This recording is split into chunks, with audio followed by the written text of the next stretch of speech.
back to my channel if you're new. If you're not, hello, it's been a while. Really quick life update for anyone that cares. If you can tell, I'm not in my Boston apartment. That's because I'm home for a little bit because I just finished my last PT clinical rotation. I graduated with my DPT at the end of May, and now I'm at home for a little bit before I go back to Boston and study for my big board exam. That's kind of, if you've been following along with my school journey, it finally ended, but I'm still studying. But yeah, so this video's not about that. This video is also about something that I did yesterday, which was I finished draft 2 of my novel that you can also see all my progress, or all my documented progress of me writing it and editing it on this channel. So kind of in a burst of, oh my god, I finally finished it, I went onto Fiverr to find myself an alpha reader. And what's crazy is, also if you've been following along for a while, you know, like, I also did Fiverr for a while and I was charging significantly below what I should have been. And for the word count, I ended up with 70,600 words, and I paid $100 for this beta reader. So the delivery time said about 10 days, so I'll see you back when I get the feedback.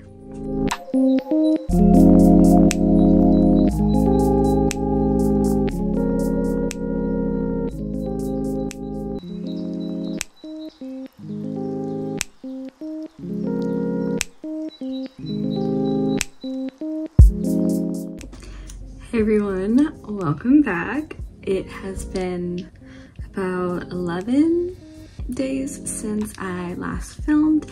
I'm obviously back in Boston. I just woke up, so that's why I look a little red and splotchy, so please ignore that. But I'm so excited. I got the beta reader feedback back and I've already read it because when I got it back, like, the person I used on Fiverr, I'm gonna put her like info right here. She was great. She kind of like did something similar to what I did, where like, you know, you do the inline comments and also like give some, like, she calls it her reader report. So just like stuff about the opening scene, the plot points and characterization, pacing, writing style, overall impression. Hers is actually a lot better organized than mine was. But she was great. And it only took 10 days for it to get back, and oh my gosh, there's a lot of things that she wrote that like I completely agree with, but like I don't want to agree with them, basically because like agreeing with them means that I have to change things that I knew I had to change but didn't want to change, so I ignored them.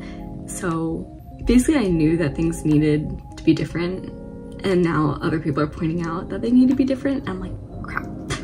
I should have listened to myself the first time.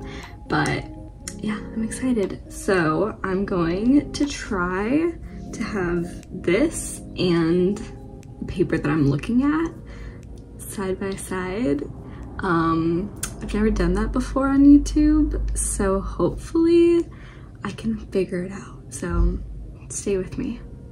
So obviously I'm gonna blur things out just because I do want to keep, you know, a lot of it to myself, especially since I'm still working on it, and then, you know, like privacy and all that stuff. But anyways, I am gonna kind of share more about my story like as we go through this. So let's just start with her opening scene feedback. Alright, so she said, from the moment the book started, I was reminded of the world of Pride and Prejudice and Bridgerton, which, first of all, if you know me, I watch Pride and Prejudice probably at least once a week. All versions of it, like the Keira Knightley one, the BBC series one. I've even tried earlier ones, but obviously those two are the big hitters. And the story I started writing because I saw Bridgerton season 1, and it was like kind of around when the pandemic was dying over, but I was still like at home a lot, so that's why this came to be. So it's really funny because that's quite literally exactly what it is. And that she loves the setting. And then, yeah. So basically the first scene opens with my female main character going to a ball, and they kind of like allude to a bunch of stuff, like why she doesn't want to go, kind of just to set up the scene. And then she says, one suggestion, don't introduce too many characters in the first chapter. Maybe female main character was brother.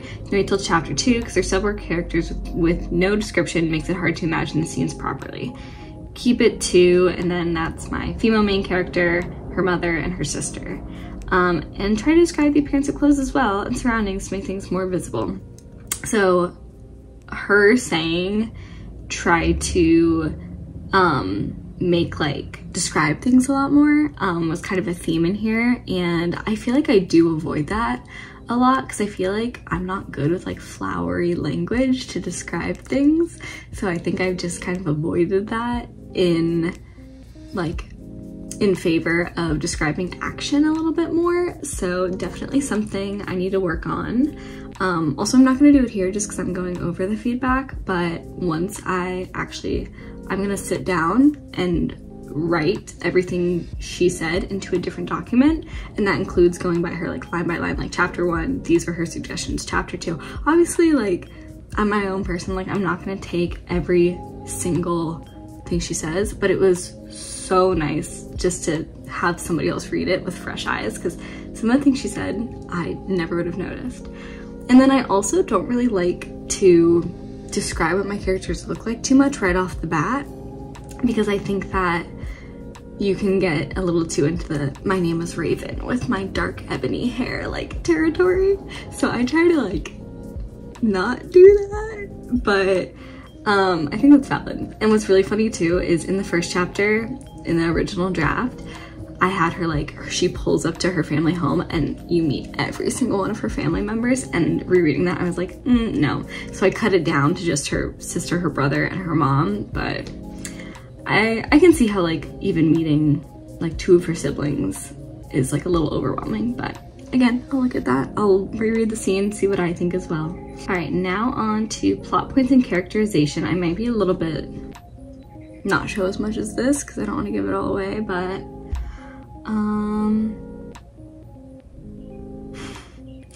all right, so the first thing is, I noticed from the start that you mentioned that female main characters broke an engagement with a different character repeatedly.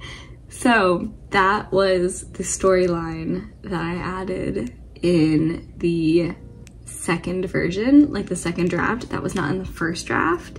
So I did wonder, am I hammering it in too hard? And apparently I was. But I did kind of feel like even near the end, like I would have to mention it, because if I didn't mention it, readers would think that I'd forgotten it and kind of notice that it was added in last minute. So I think if I make it a little more seamless, like don't mention it as much and kind of like find places that I can take it out, it'll still make its point, but not be so obvious. She says, I'm 5 chapters in and I'm already tired of it. Oops. And then I did ask, like, one of the main things that I did want to add in, but in the sake of, I just wanted to get draft, honestly, I wanted to get draft 2 done so I could send it to someone, because I've been looking at it since, like, I'm not even joking, I've been looking at, like, this draft, or this story, since I want to say March of 2021. So maybe December of 22. Honestly, whenever Bridgerton came out, that's when I was immediately like, I need to start something like this. So ever since then, I've been looking at this and I was like, I need someone with fresh eyes to look at it, right? But I did really want to add in flashbacks from both the female main character and the male main character, just to kind of give them more like depth. So it's not just like in straight romance, because I think it's more fun when you get like more aspects of their character. I will say my female main character, a lot of her flashbacks will relate to the broken engagement that I mentioned earlier. but I feel like I can also like show her like relationship with her family a little bit more in that, and like how things changed because of it. So I definitely, she basically is saying here like, yeah, I think you should show us, like you should show us some flashbacks, like why this affected her so much, and I think that's a good idea. And then I couldn't decide if I actually wanted the guy from the broken engagement to show up anywhere in the book. He does end up doing it, but I kind of want to take it out just because like he's there for like a singular line as like a he's here too, and she's like, fuck. Yeah, I don't know, we'll see. And then also the male main character there, I feel like I'm liking my male main character way more. Like, he has a little bit more depth to him than my female main character, which is something I'm gonna have to like, you know, balance out, especially because I brainstormed already a ton of flashbacks. I want 3 flashbacks per character. I might go down to 2 for my female, but there's 3, I think 3 ones that I could make that would be really important to the rest of the story. And like, so I think he's gonna have a little more depth than her, which kind of worries me, but we'll see. Yeah, and she says, I feel like a good romance book is one that's not just about the romance. You should show his personal growth as well and separate from his romantic entanglement. And I think if I add those flashbacks in, which this is her, because one of my questions was, I want to add in flashbacks. Do you think that would be beneficial to the story? And basically she's saying, yeah, I think you should do that. So they're more of a person.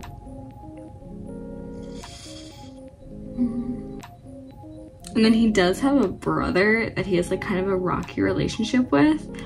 And then like by the end of it, like I didn't really want to focus on his brother too much, but she said that I feel like working things out with his brother because his rocky start never got resolved.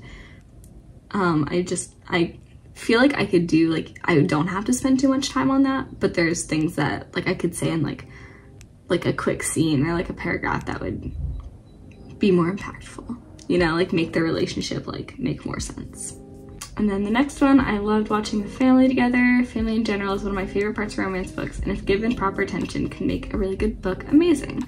I loved watching the family together. Family in general is one of my favorite parts of romance novels, and given proper attention can make an already good book amazing. And you managed to do it beautifully. I love getting to know each of them individually and seeing them together, supporting each other, messing with each other, especially the sisters. And then my female main character, she's closest to one of her brothers, so yeah, and it filled my heart with love. Adored this part of the book.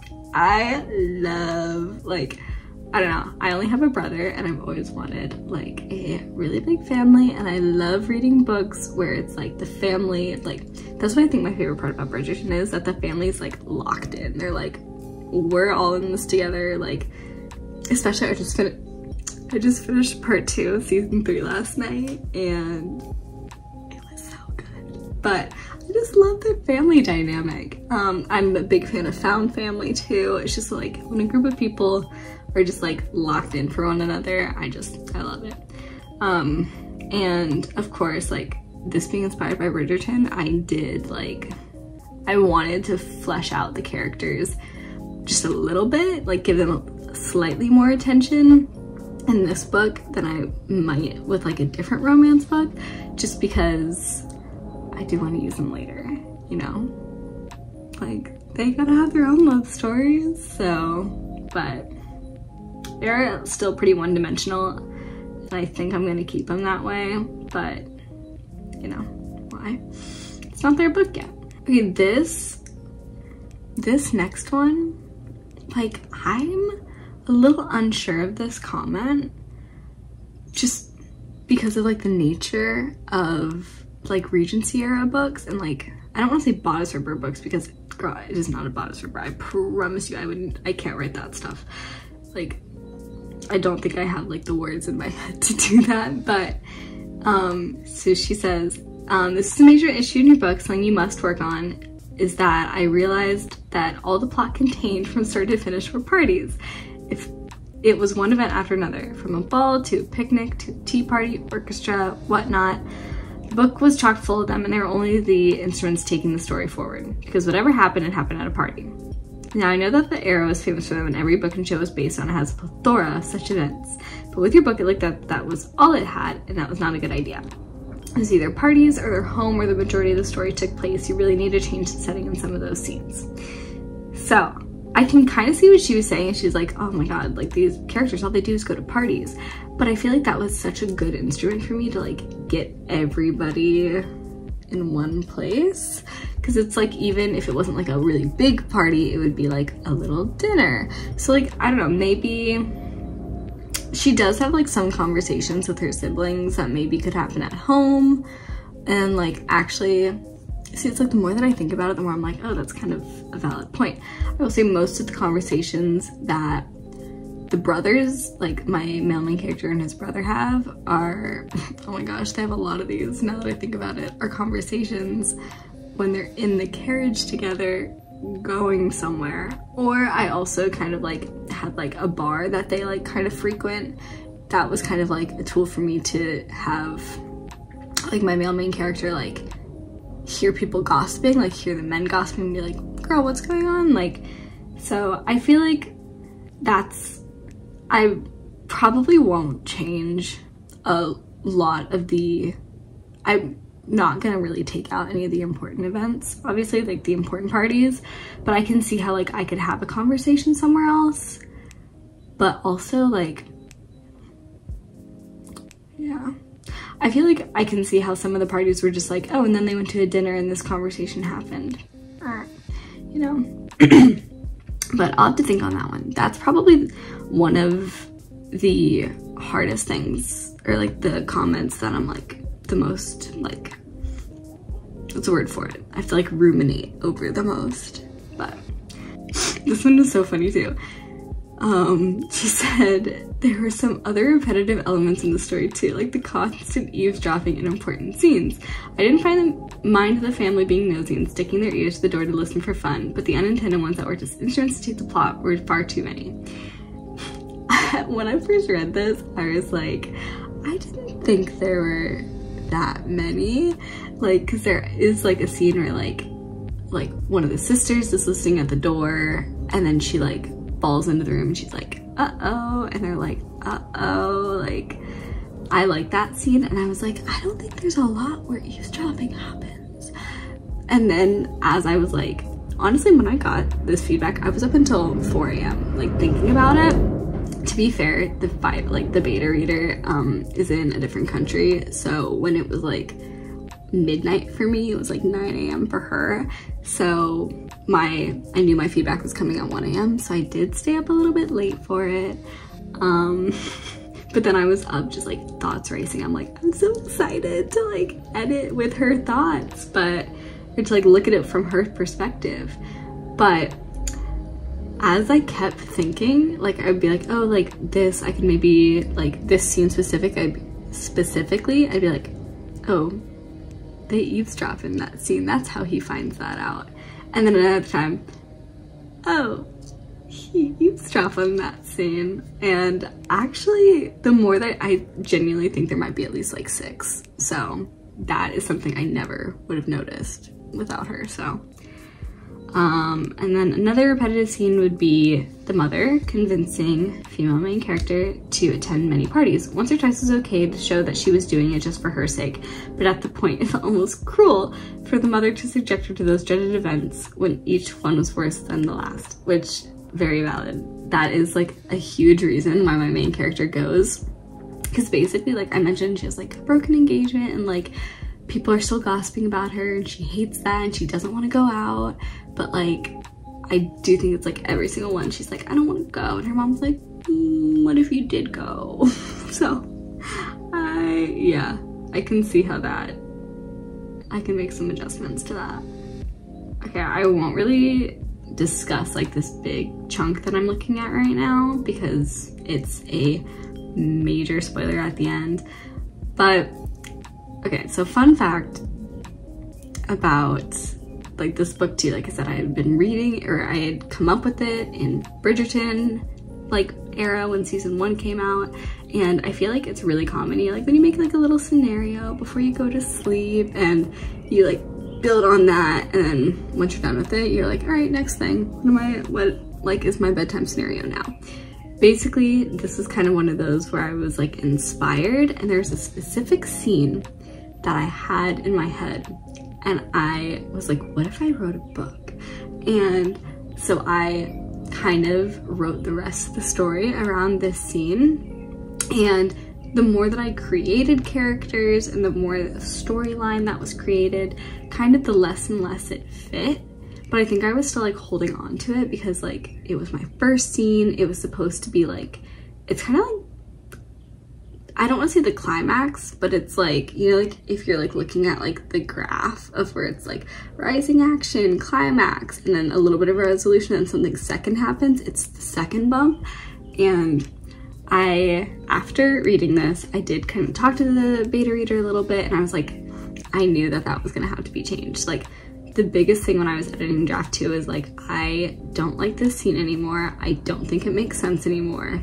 And it's such a big plot point that I need to replace it. But like I said, I wanted to get fresh eyes, and I was too impatient really to like spend so much time reworking it. So me and her kind of like, I bounced some ideas off of her, and she agreed with one of my ideas to replace that scene with something similar, but that makes more sense for my character. Because what happens, I feel like, really kind of goes against my main character, like who she ended up being in like a big part of her life. So I need to change it. Like that's gonna be another thing that's sad, is that I have to study for my board exam in July. It's currently mid-June, yikes. So I've been really trying to focus on studying, and I wanted to get this done before I had to study. And I wasn't gonna get beta reader feedback until I was done with my exam, but then I couldn't wait. So that's how we're in this situation. But I'm really gonna have to hold off on working on this until I'm done with my exam, because I just want to put my all into it. And I know that this specific scene is gonna take so much out of me that I can't even touch it. I can't touch it until I'm done, you know? So might be a while before you guys get another one of these videos, but you're used to that by now. And then a big plot point in the story, not big plot point, but a lot of the times, like when you're like my female main character, she's with her mother a lot. And originally, the original idea was that like my main character and her mother were really close, and the siblings kind of did their own thing. They didn't spend a lot of time with their mother. And again, like as they became real characters, that doesn't really seem to fit who they are. Because originally my main character was not gonna have a good relationship with her family. But then I just was like, but I want them to. And then I got the idea of, oh, I can also write their love stories. So basically they have a good relationship. But I think kind of like the reason they don't interact with their mom a lot is because originally they had a bad relationship. But one of her comments was, why does the female main character, why is she really the only one that interacts with her mom? So yeah. And then for the last one, this is what also one of my big things, like my questions that I sent her was, do you think it's too like insta-lovey? Because if you're from the Wattpad generation like I am, then you know how insta-love, like stories where they have like an instant like I love you connection, I just think that's like so cringy to me. Like I want the burn, I want the slow burn of them like pining for each other, and that's like what I'm all about. And I was worried because like from the beginning of the book I knew they were supposed to be together, and like as like a reader of a romance book, you know they're gonna be together, but I didn't want it to happen too quickly or too unbelievably. So I asked that, I was like, do you think it's believable? And she said, as for their connection, I didn't have any issues in that department. I liked how male main character first became obsessed with her, then her friend, and in the end the love came. It was a good progression of emotions for a slow burn romance. From female main character's side, her reluctance and stubbornness just added more to the angst between them. Their love was quite realistic and believable, so don't worry about that at all. Which, that's good, that makes me feel a little better. That makes me feel like the changes that I'll have to make to the story won't impact the relationship too much, because like I said, I'm gonna be mostly adding in things and changing the setting of where things happen, taking out that eavesdropping. All right. And then I also feel like dialogue is like my like worst, which is really interesting because I'm not good at like descriptions either. Anyways, but she said, you're also worried about the dialogue. Since you gave many prompts in the manuscript in every section that felt off to you, I was able to be more precise with my feedback. There were a lot of times where I like a character would say something, so I would put in a comment and say like, is this too much? Like, is he being too dramatic? Like, and so I did kind of scroll through really quickly her comments. She did like put in comments like, no, I don't think this is too much, or maybe a little bit. So that was really helpful. Yeah. You said that's why you'll find a big chunk of the feedback in the comments. Pacing. Pace's story was quite steady, neither dragged nor rushed in any section of the plot. There was not a single point where I felt disconnected from the book, so no issues here. Sick. And writing style. Your writing is pretty easy to get into. I said from the start and couldn't put it down to the last line. I bet she says that to everybody. It was immersive and captivating. The language used was rich and appropriate for the time the book was based on. The only aspect missing from writing was descriptions. You need to describe the characters and the surroundings in detail to help the readers imagine the scenes clearly. The story wasn't as visible as I would have liked it to be. If you could add more descriptions, it would really enhance the reading experience. Also, like, with this, like I said, I kind of like disregarded descriptions in order for like what actually happened in the scene. And I was also kind of worried about like word count, because I know like a standard romance book is what, like 70 to 90,000 words. I am like sitting at the 70,000. Like I think it's it's 70,680 words or something. So I definitely have I have like basically 20,000 words to like play with it, you know what I mean? So I definitely think I can go back in there and describe. I think with characters, I like to leave them pretty ambiguous. Like my main characters, like all the girls, like the sisters, are blonde because they look like their mom, and then the boys look like their dad. And then I just like I like leaving character descriptions I like leaving character descriptions kind of ambiguous because I like the idea that like the reader can like imagine whoever they want to be these characters. Like, again, I'm from like the Wattpad girl era, the Tumblr era, where you would fan cast everyone and where everybody kind of was like, but it says that his eyes are blue, and the person would be like, I don't care that his eyes are blue. Like, it's kind of like that, like go off, like imagine whoever you want. But I guess I could just keep in the descriptions and people can still imagine whoever they want, you know? And then overall impression, despite the issues in the story, that's so funny. I had so much fun reading this book. It reminded me why I love historical romances so much. It had been a while since I read one, and yours was a breath of fresh air for me. I loved the main couple and all the other sweet side characters. I know that once you're done with their revisions, the book's gonna be awesome AF. She was really nice. And then she has this cute little disclaimer. Well, no, I don't know why I said cute little disclaimer. She has a disclaimer that says, remember, whatever I say is just perspective of one reader. Your book is still your book, and you know what you want to do better than I do. I'm just here to identify your strengths and weaknesses based on my opinion. I wish you good luck.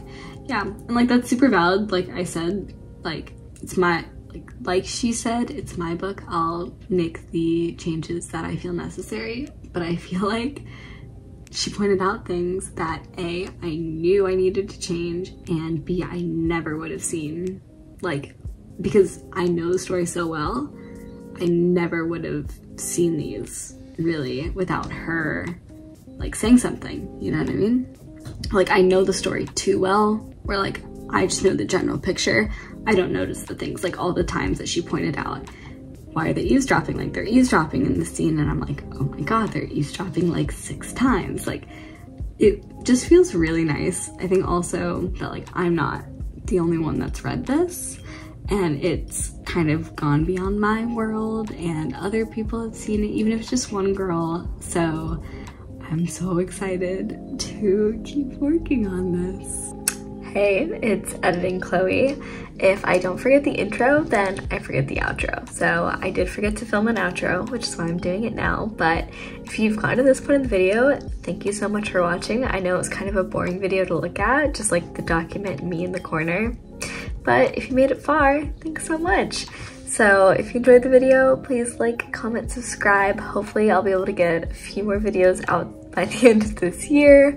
I did not follow my original plan of not working on this until I was done with my board exam, and I have started editing it and I already think it's gonna be so much better. So I'm so excited, and if you're excited, then follow along with my journey.